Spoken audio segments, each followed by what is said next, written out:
మేము ప్రయాణం ప్రారంభించినాడు చెప్పినాం 9 నాడు ప్రారంభించినాం 15 రోజుల లోపల ఏదైనా ఒక నూతన కార్యక్రమం ప్రారంభించినప్పుడు అందులో ఒడుగుదిడుకులు ఇష్యూస్ ఉంటాయి దాన్ని రివ్యూ చేసుకుంటాం 15 రోజుల తర్వాత దానికి అనుగుణంగా మార్పులు చేర్పులు చేసుకోవాలంటే ప్రయాణం ఉచిత ప్రయాణం అది కాదు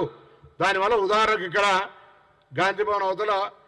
ఉచిత భోజనాన్ని ప్రారంభిస్తారు పొద్దున వాళ్ళన్న పుణ్యాత్తుడు సహకారం ఉంటే పక్క హోటల్ వాళ్ళంతా వచ్చి మా కడుపు కొడుతున్నారు మా హోటల్లో బంద్ అవుతున్నాయంటే ఏం చేయాలి నేను చెప్పారు అరే మేము ఆటో కార్మికులకు వ్యతిరేకంగా తీసుకున్న నిర్ణయం కాదు అది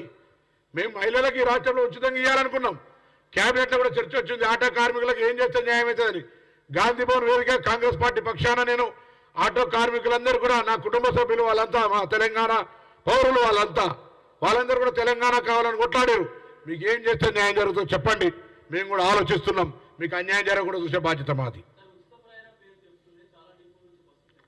ఎక్కడ ఒక బస్సు తగ్గించారు ఎవడారు మూర్ఖుడు ప్రచారం చేసేది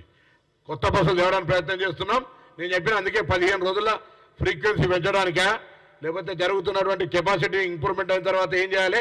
వాటన్నిటి రివ్యూ చేస్తాం 15 రోజులు అని చెప్పినాం బస్సులు ఎట్లా తగ్గిస్తామే రాంగ్ ప్రాపగండ చేస్తే నమ్మకండి ఇంకొకటో ఆరో బస్సులు తీయాల్సి వస్తుంది బయటికి ఓవర్లోడ్ అవుతా ఉంది ఆక్యుపెన్సీ పెరిగింది పోయేటప్పుడు బిడ్డను తీసుకోబోతుంది లేకపోతే భార్య పోయేటప్పుడు భర్తను కూడా తీసుకుపోతారు అట్లా అన్నీ జరుగుతూ ఉన్నాయి ఒక అంశం జరిగినప్పుడు కొన్ని రకరకాల అంశాలు ఉంటాయి వాటన్నింటినీ రివ్యూ 15 రోజులు రివ్యూ చేస్తామని చెప్పినాం కదా ఎందుకు తొందరపడుతున్నారు 15 రోజులు ఒప్పుకోలేదా ఈ ప్రతిపక్షాలకు వాళ్ళకు వీళ్ళకు బస్సులు తగ్గించిన ఒక రాంగ్ ప్రచారం బస్సులలో జనం ఎక్కుతున్నారు లేదు ఇది అవుతుంది నేను మళ్ళీ ఒకసారి చెప్తాను మీ ద్వారా ఇలా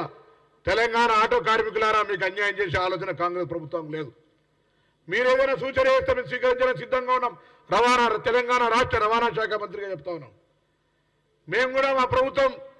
గౌరవ ముఖ్యమంత్రి గారి నాయకత్వంలో చర్చ చేస్తూ ఉన్నాం అధికారులందరితో కూడా మిమ్మల్ని కూడా పాత్రికేయులు కూడా అడుగుతున్నాం